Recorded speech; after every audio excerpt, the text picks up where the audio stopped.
Si Troy, layo nito rin naiiwan si Troy. Kawawang bata.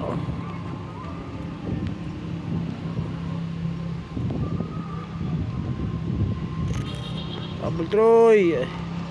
Bakbakan mo sa inside. Going into the course right now.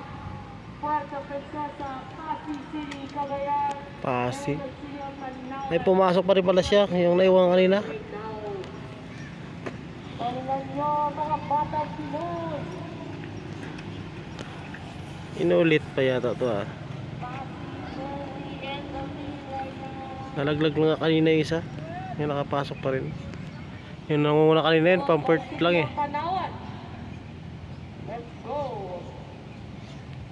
Still got a lot of racing to do for the rest of the course. Let's see how they do. Overtake Troy! Overtake! Overtake! Leading still Pasig, followed by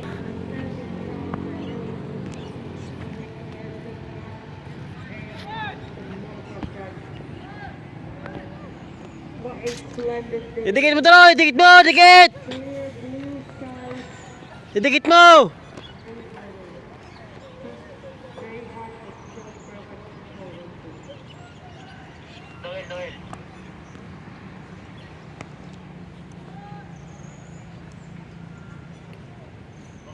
This is the small final. Puerto Princesa, Pasig, Cagayan, and Panawan in the course right now. Incoming rider Incoming 6-2, riders, 16, 9-6, Pasig, 7-2. so they're in a group of 5 position. Dikita ng laban. Oh. Ay, naagaw.